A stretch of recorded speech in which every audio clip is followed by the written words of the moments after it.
Our gospel reading is taken or will be taken from the gospel of the Lord according to Saint Mark, chapter 8, verses 14 to 21.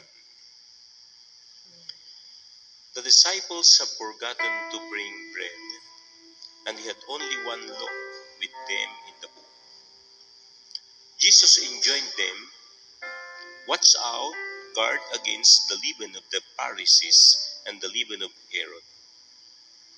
They concluded among themselves that it was because they had no bread. When he became aware of this, he said to them, "Why do you conclude that it is because you have no bread? Do you not understand or comprehend? Are your hearts hardened?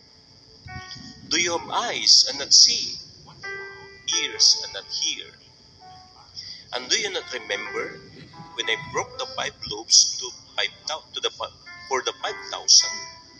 How many wicker baskets of full fragments you pick up?" They answered him, 12. "When I broke the 7 loaves for the 4,000, how many full baskets of fragments did you pick up?" They answered him, 7. He said to them, "Do you still not understand?" Ito ang pagkakaliwat sa sariling kapatid, mga magulang, ang mabuting balita ng Panginoon.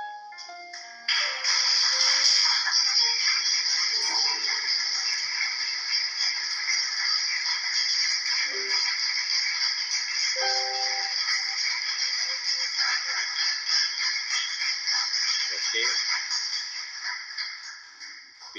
Pinasisiglaban niyo ako sa palakpak niyo. Uy, sino may sabing upo na kayo?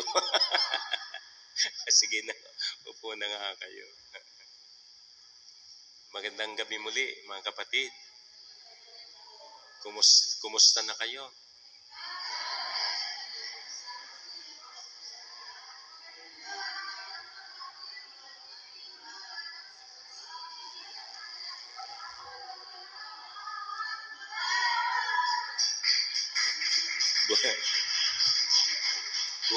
Buti naman, hindi nyo nakakalimutan yan, ano? Alam nyo, may mga pinupuntahan ako, mga prayer meetings sa iba't ibang lugar. Pag tinatanong ko yan, hindi ko maintindihan sinasabi. Akala ko nag-aaway na sila eh. Kasi medyo mahaba nga naman, no? Hindi madaling memoryahin, ano? Pero pagka pumasok naman yan sa isipan mo, ano, kung seryoso ka naman talaga, madaling memoryahin yon, di ba? Yung Salmo 91 nga, namimemorya natin, di ba? Kaya, ba't para akong walang kausap sa... Nandiyan pa ba kayo? Okay. Tatanungin ko kayo. May baon ba kayo? Uy, nagtatanong ako, ano ba kayo? May baon ba kayo? Mayroon? Sinong may baon? Itaas ang kamay. Wala. Sinong walang baon? Nakakaintindihan ba tayo? Nagtatanong na, no? Sinong walang baon? Wala. Ibig sabihin, magugutom tayo nito, no? Wala tayong pagkain. Pero huwag kayong mag-alala. Hindi lamang sa tinapay nabubuhay ang tao, di ba? Yung ilang oras na pananatili natin dito ay kakayanin nating tiisin ang gutom natin, di ba? At naniniwala naman tayo doon sa salita ng Diyos na hindi lang sa tinapay nabubuhay ang tao, kundi sa bawat salita na namumutawi sa kanyang bibig. Alam niyo kung bakit ko tinatanong yan? Kasi ito yung issue sa Ebanghelyo, baon na tinapay. Ang mga alagad nang sila tumawid sa ilog o sa Lake Galilee, naku, parang nakalimutan nila ang baon. Siyempre sa ilan sila, tapos isang tinapay ang dali, parang kulang. At tamang-tama, dahil sa kawalan nila ng tinapay na baon, ang issue at ang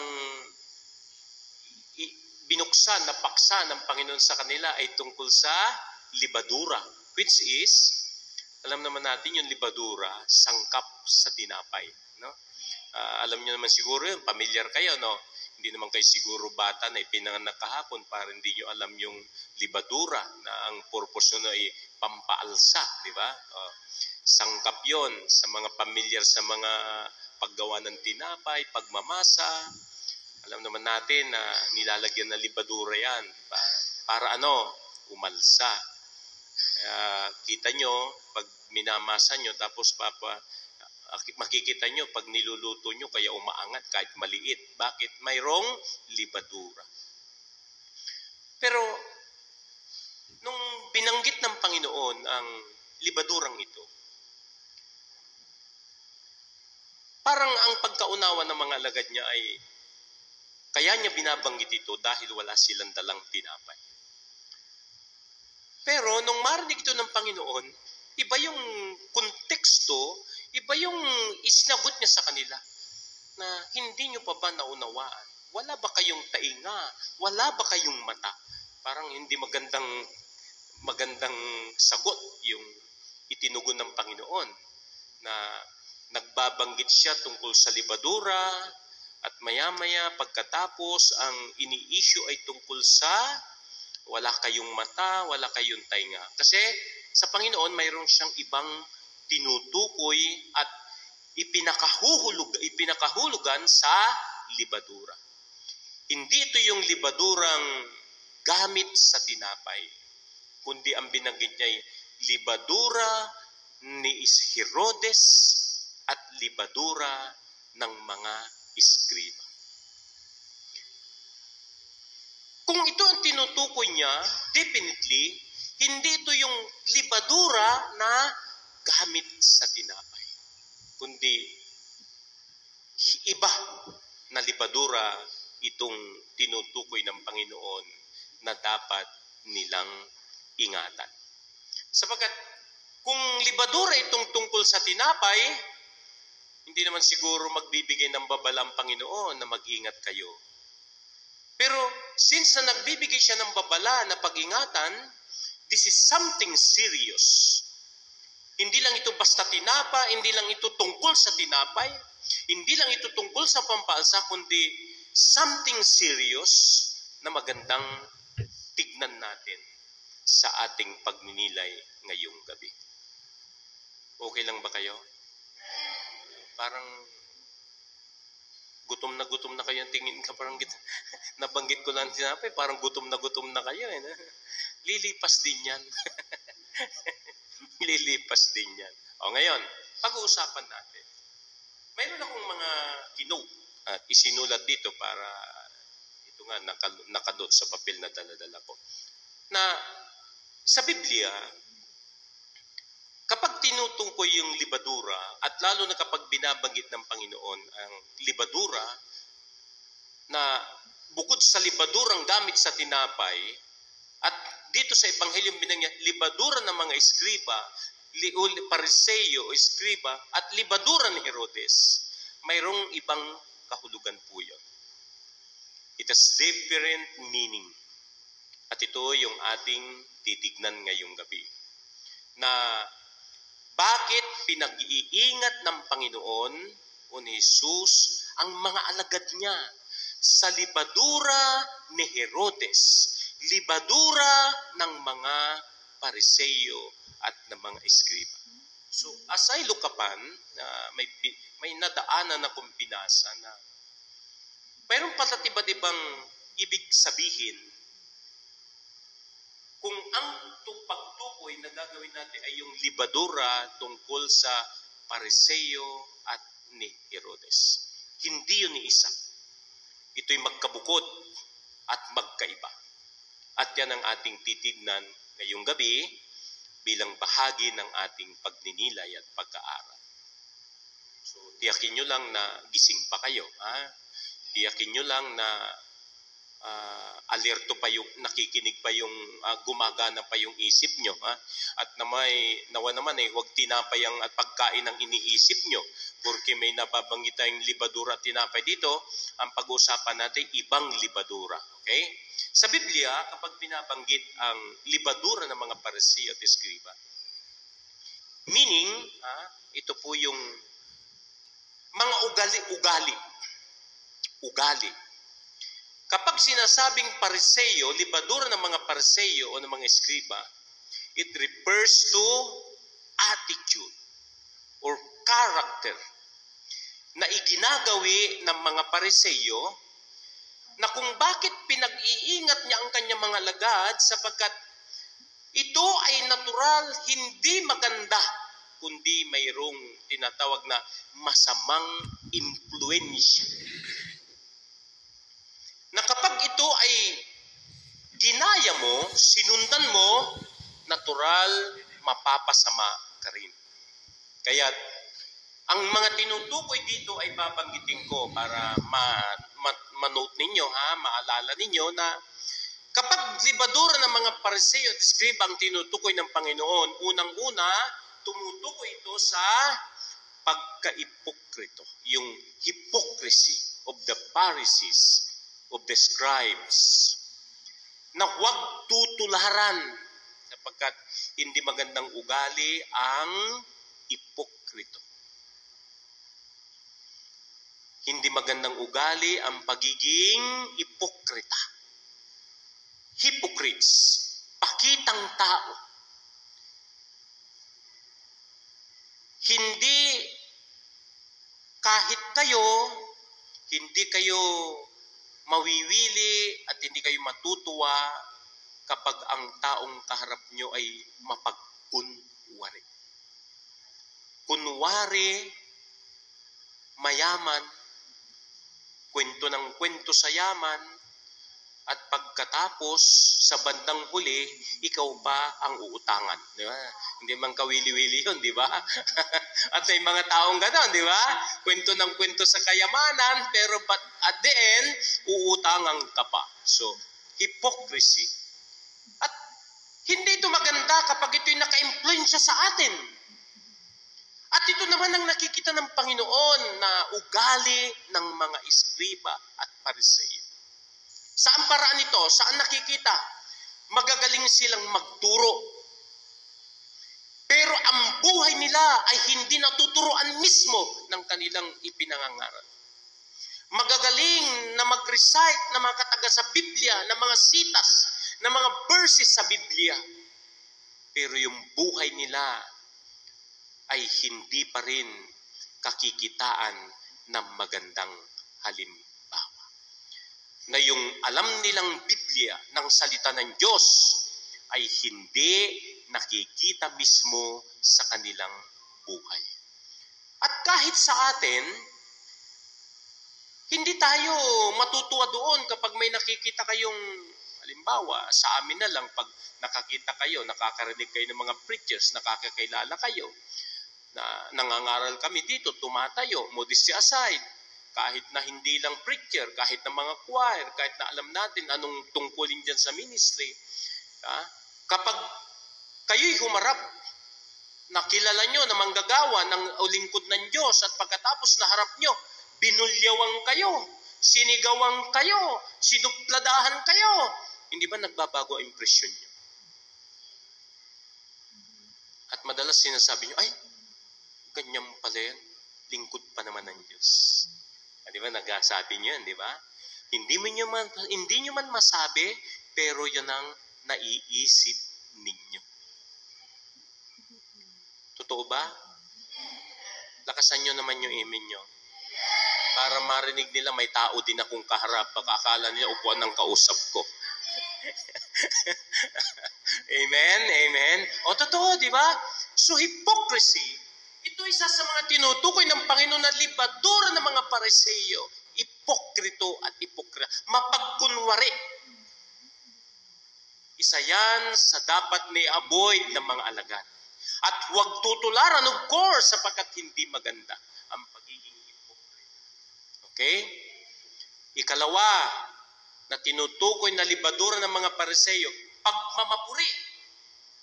Pagmamapuri. Paano ito? Ano ibig sabihin nito?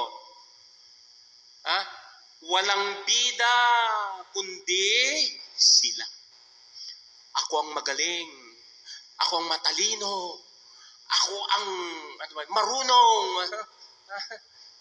Kaya minsan pag nakakakita kayo ng taong ganyan, na yung bang walang bida kundi siya na lang. Lahat parang ako lahat. Yung tawag niya dyan, apology. Di ba? Pagmamapuri yun. Wala nang ibang ibinibida kundi yung kanyang mga nagagawa. Nagyayabang. Yan, tinulungan ko yan. Yan, binigyan ko yan. Yan, ipinasok ko yan sa trabaho. Yan, yung pamilya niya, tinulungan ko. May mga taong ganyan, di ba? Iskriba, ugaling iskriba, at ugaling Pariseo. Pagmamapuri. Na kapag nakagawa ng kabutihan, ipagsisigawan yan sa bayan. Gustong ipagsigawan sa earth. Gustong i-display sa universe yung ginawang munting kabutihan. At bakit ang Panginoon hindi natutuwa sa ganito? Sapagkat ang gawang kabutihan ay hindi naman dapat na ipinagyayabang.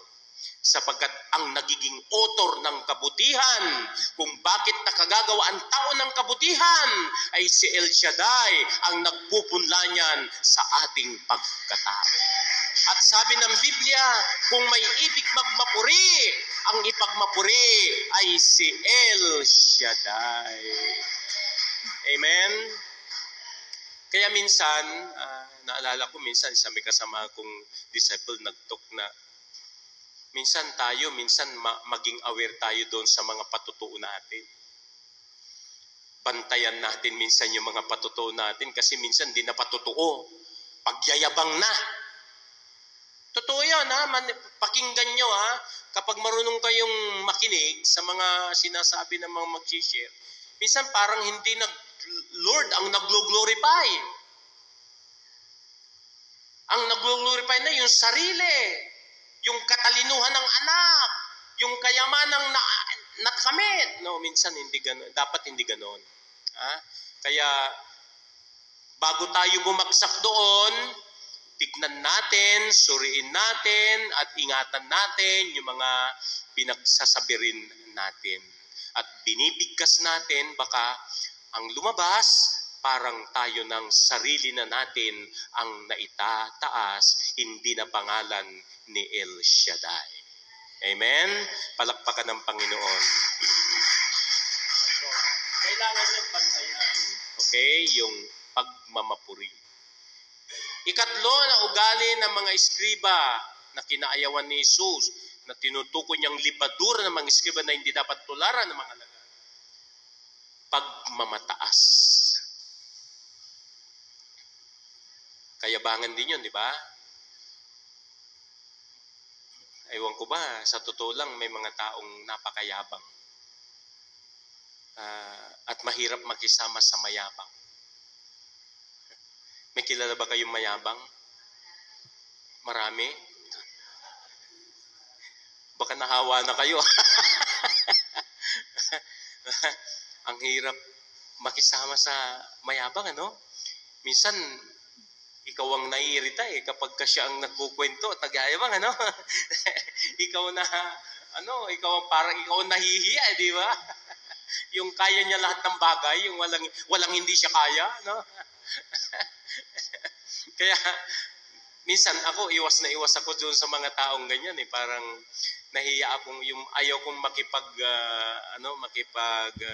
makisalamuhan ng matagal kapag ang kausap ko mayabang. At madaling masensa mayabang. Bukang bibig niya, mapapansin mo, maisip mo, Kaya may mga pagkakataon kapag nagkukwentuhan kayo magkakaibigan, nagkukumpulan kayo magkakaibigan, napapansin nyo kapag dumating ang isang taong medyo mahangin, nagpupulasan na lahat.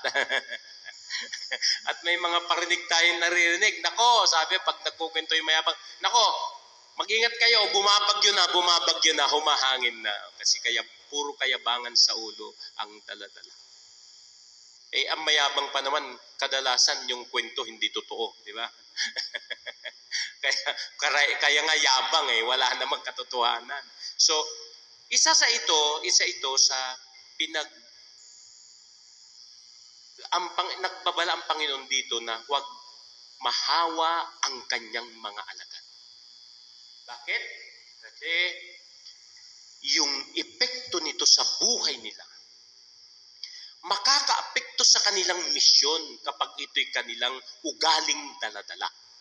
Alam naman natin yan hindi pwedeng magyabang pag nagmimisyong ka. At kapag ito ang nagka-epekto sa buhay nila, ay siyempre, masisira ang misyon. Masisira ang pagkatawag ng Diyos sa kanila. Kaya kahit dito sa atin o kahit sa mundong ginagalawan natin, may mga lingkod ng Diyos na napahamak dahil sa ugaling mga ganito. Pagiging mayabang. Dagdagan natin. Isa sa mga ugaling hindi maganda ng mga Pariseo at Iskriba ay yung pagiging materyoso. Hindi kaaya-aya at hindi pited sa isang lingkod ng Diyos na ikaw ay nakatuon sa pagiging materyoso. Yung iba ang hinahangad mo. Na sa halip na kaluluwa, sa halip na kaligtasan, ang aatupagin mo at ang pagtutunan mo ng pansin ay pagpapayaman, pagkakamal ng ari-arian at ng mga material na bagay. Siguro hindi naman kayo ipinanganak kahapon. Marami tayong nabalitaan, may mga nabalitaan tayo, even international evangelists, na dati sikat na sikat ang kanilang mga pangalan, nangingimbulo, but now, bumagsak because of material things.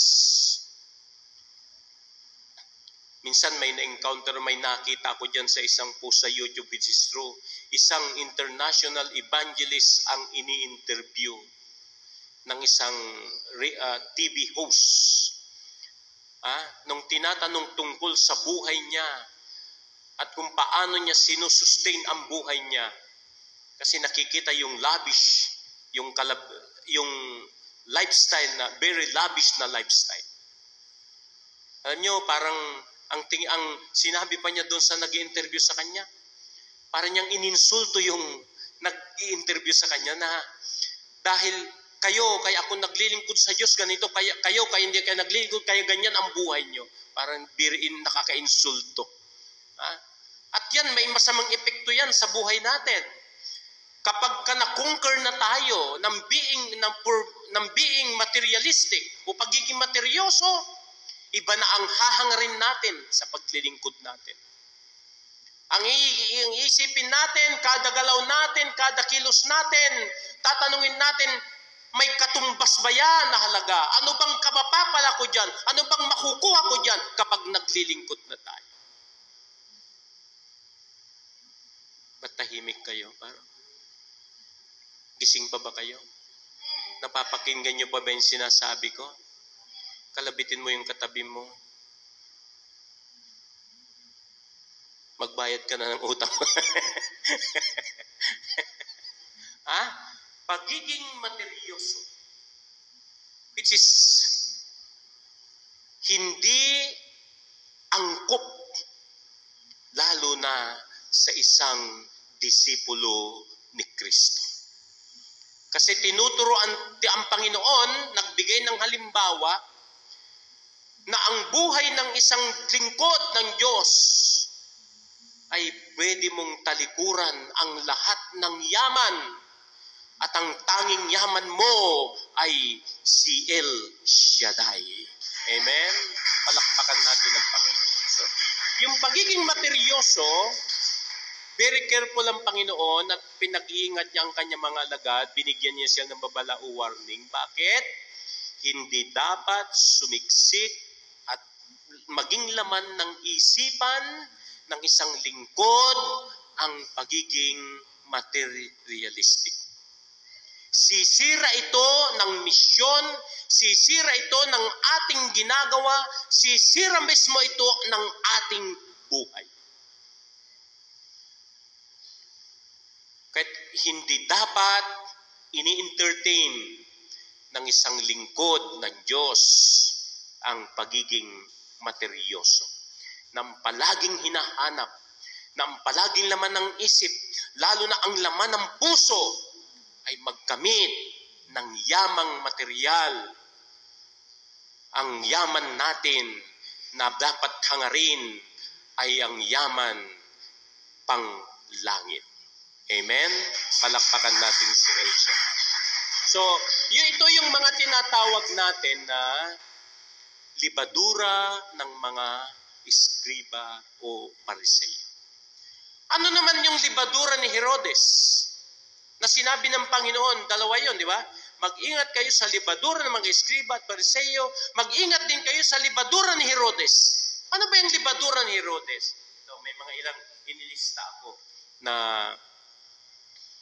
libadura na hindi dapat o dapat ingatan ng kanyang mga alagad. Of course, nandoon ang tinatawag na kasamaan. Alam naman natin kung paano naging abusive si Herod sa kanyang tungkulin. At kaya ang mga alagad ay pinag-iingat ng Panginoon ang libadura ng mga pariseo. So, according kay Brother Ray Bravo, ito po daw po ang mga matataas ang tingin sa sarili. Ang tingin nila sa sarili ay banal. Magagaling sila sa salita ng Diyos. Memorize nila ang verse ng Bible. Pero hindi nakikita sa kanila yung buhay ng pagiging Kristiyano or a follower of Christ. Anyway, ito po ay Amor Solo Prayer Meeting noong Monday, February 17, 2025. Very recent lang po ito. Last month lang, February. At syempre, ang ginamit na ating disciple ay si Brother Ray Bravo. At yun nga po ay pinag-iingat po tayo sa libadura, no? Pagiging mataas, mapagbataas, or mayabang. Ayan. Guilty po ako. minsan po, may konting yabang. Andun pa rin tayo sa proseso na hopefully mapagtagumpayan po natin yung humbleness, humility, at pagiging mababa ang loob. Ayan. Ayan po, napakaganda po itong panoorin. Ayan. Muli po, ang link ay nasa comment section. Ayan, panoorin po natin ng kompleto. Sama-sama po natin panoorin. Hindi ko pa po natatapos, pero konti na lang. Sabay-sabay po natin panoorin. At muli po, ang gawain ay nag-aanyaya. Tuesday and Saturday sa Sukat Parañaque, San Dionisio, Amel City Grounds. Ayan, at ang Amor Solo Prayer Meeting ay every Monday, Wednesday, Thursday, and Friday po yan sa 118 Amor Solo Building, Legazpi Street, Makati City, Philippines. Ayan, patuloy po tayong magnilay, dumalo sa mga gawain, mga ka-pray partners, saan man po kayo naroon. At sa Diyos ang lahat ng papuri, pasasalamat. To God be the glory. Stay blessed and see you sa next video.